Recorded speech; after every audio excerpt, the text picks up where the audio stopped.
Welcome to Tradutex Portuguese Lessons Podcast. On today's episode, we're going to talk about colors. But just before that, I want to let you know that Tradutex Portuguese Lessons Podcast is now on Patreon. Patreon is a platform that allows you to support the projects you enjoy.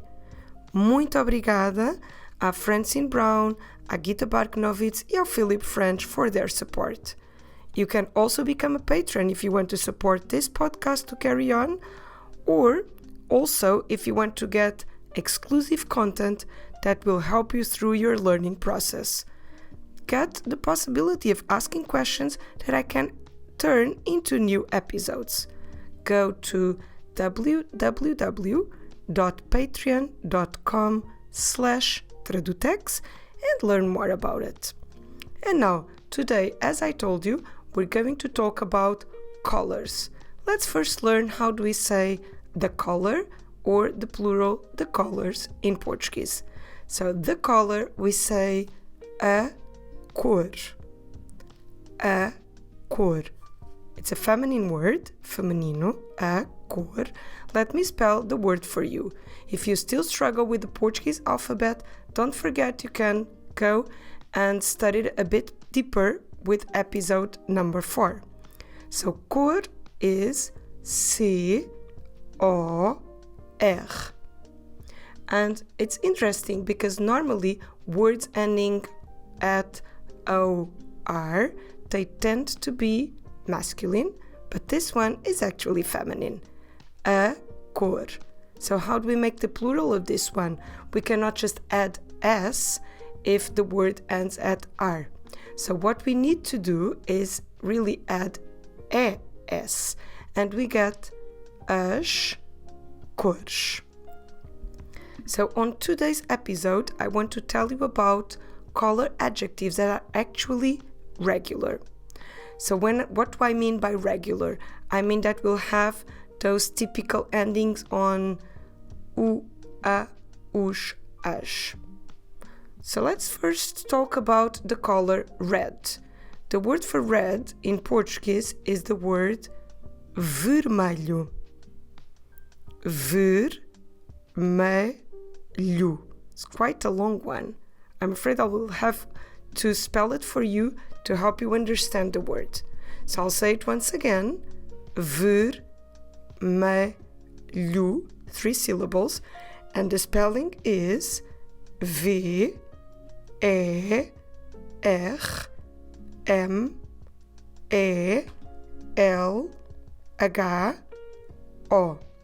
Vermelho. Okay, but in Portuguese we don't just say one way. We just don't want to say vermelho. We actually need to think about feminine and also masculine plural and also feminine plural. So if you ask me, how do you say red in Portuguese? Como se diz red em português? I will tell you, of course, vermelho. That's the default, that's the base. But then actually we can have the word with other different endings. They can be vermelha, vermelhos, vermelhas. So in case you're wondering how does that actually work, I can tell you that depends on the noun, the object, thing that you are describing. Okay, let's think about a very simple word you all understand. Let's think about the word casa. You know, casa is house. And you look at the ending of that word, casa, and you see it ends at A. So we know it's feminine. Also, it doesn't have any S at the end, so we know it is singular. So I can't just say, if I want to say red house, I can't just say casa vermelho, because that doesn't match. So what do I need to do is to match casa with the adjective also ending at A. Casa vermelha. You see what I'm doing? So we need to match the endings, or we need to match the genders of the noun and the color adjective. So it's fine to say casa vermelha, but if I'm talking, let's say, about a car is carro, it ends at O, it means that it is masculine and singular, so vermelha with A at the end is no longer a good option.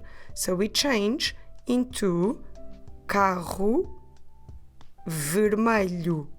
You see what I'm doing here? So if I have a red car, I need to say carro vermelho. But if I have a red house, I need to change into casa vermelha. So now you're wondering, what about plural words? So it's the exact same logic. Let's say I have 2 red cars. So red cars. In English, as you can see, only the word cars takes the plural, but the word red remains the same. In Portuguese, both words will take the S at the end. So we actually have carros vermelhos. So the ending I'm doing is OS for both words. Carros vermelhos. Don't forget that OS at the end, we pronounce it like os. So the same thing, I need to do the same thing if I'm talking about red houses. Again, in English, only the word house changes into houses. Red remains the same. But in Portuguese, everything agrees. So if I want to say red houses, it goes casas vermelhas. Casas vermelhas. Okay, so this is the logic. And this is the logic we're going to apply to all the color adjectives we're going to learn on this episode. So, u, a, os, as. Those are the endings we're going to deal with today. So we've learned red, that is actually vermelho, vermelha, vermelhos, vermelhas. Let's learn another one. Let's learn the word for black. Actually, if you've listened to the previous episodes about physical description, you already know this word. The word is preto. Preto. So black is preto. Let me just quickly spell it for you in Portuguese so we can practice. P R E T O. Preto. And it works exactly like vermelho. Should we use again the example of carro e casa? Those are simple examples that will help you to understand how do we use the endings for the color adjectives. So a black car is a carro preto. You see how it matches? Carro, masculino, singular. Preto, masculino, singular. So a black house, I know it's strange, but let's just take it as an example, would be casa preta. Casa, feminino, singular. Preta, feminino, singular. So carro preto, casa preta. Let's do the plural examples now. Carros pretos, OS at the end of each one, or in Portuguese, OS. Carros, masculino, plural. Pretos, masculino, plural. And finally, the black houses would be casas pretas. Casas, feminino, plural. Pretas, feminino, plural. I think you got the idea now. So all the adjectives I'm going to teach you today work exactly the same way. They go through u, a, os, as. So far we've learned red. Do you still remember? Vermelho, vermelha, vermelhos, vermelhas. Black, preto, preta, preto, pretos, pretas. Let's do now the color gray. Again, if you've listened to the previous episode when we did the colors, the possible colors to describe the eyes, os olhos, we've learned this word. So let's do it again. So we have the word for gray is cinzento. Cinzento. This word cinzento comes from the word cinza, that means ash. So it's the color of the ash. So cinzento. Let me spell it for you to help you. C-I-N-Z-E-N-T-O.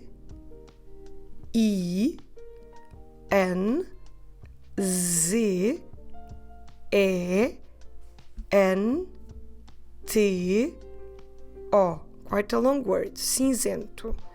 And we have again the 4 possibilities. Repeat with me if you want. Cinzento, cinzenta, cinzentos, cinzentas. So again the same u, a, us, as. They will all be like this today. Let's learn another color that again you've learned when we did cabelo, hair, and also olhos, eyes, on the previous episodes. And the word for brown is castanho. Castanho.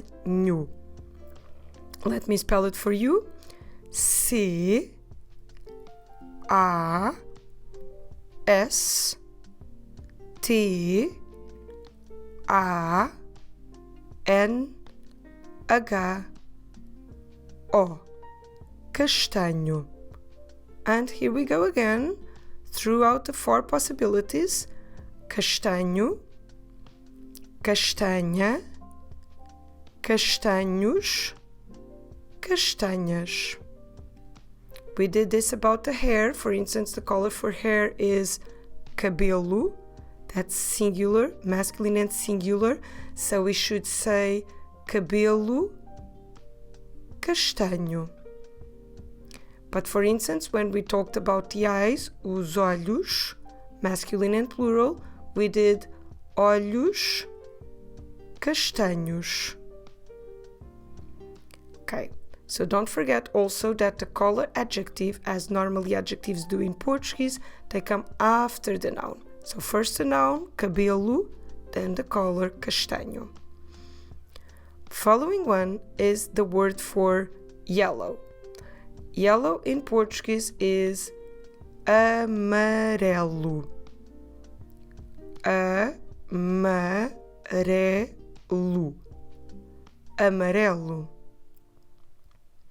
Let me spell it for you. A M A R E L O. Amarelo. And here we go again with the 4 possibilities. Amarelo is the masculine singular version of the word. So now you know we also have amarela, amarelos, amarelas. Another color I want to teach you today, for purple, we say roxo. Roxo. We start with R, so let me spell it for you in Portuguese. R O X O. Roxo. That's purple. And here we go again. Let's do the 4 possibilities. Let's do them together. So repeat with me. Roxo, roxa, roxos, roxas. I know this one with the R sound and then the shush, it's a bit funny. I want to repeat this one again. I know it's not easy. So are you ready? Let's do it. Roxo, roxa, roxos, roxas. Okay, I have one more color for you. If you listen to the previous episodes, you've learned it already because of the hair color. And I'm talking now about white. Branco. Branco. I will spell it. B-R-A-N-C-O.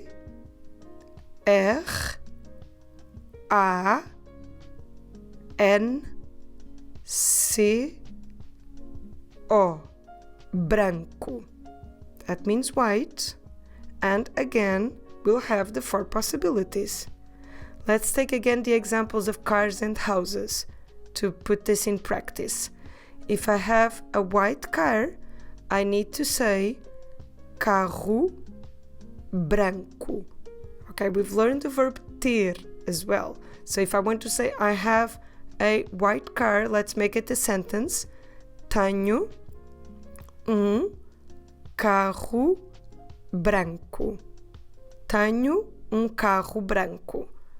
But if I have a white house, I need to say tenho uma casa branca. You see how everything matches feminine? Uma casa branca. So if I have 2 white cars, I say tenho 2 carros brancos. But 2 white houses, tenho 2 casas brancas. So in Portuguese, you always need to focus on the endings. The noun is the most important one. And then the adjectives, or even numbers sometimes, like uma, dois, duas, or articles, uma, or other words around, will have to follow the noun. So these are color adjectives that are regular. And just to finish, I want to read them through again with you. So to help your memory, we'll start with red. And I will say the 4 possibilities, and it will be good if you try to repeat them, all the 4 of them, so you let them sink in. Red. Vermelho, vermelha, vermelhos, vermelhas. Black. Preto, preta, pretos, pretas. Grey. Cinzento, cinzenta, cinzentos, cinzentas. Brown. Castanho, castanha, castanhos, castanhas. Yellow. Amarelo, amarela, amarelos, amarelas. Purple. Roxo, roxa, roxos, roxas. White. Branco, branca, brancos, brancas. Okay, I hope you've enjoyed this episode. See you next time. Até a próxima. Muito obrigada. Tchau!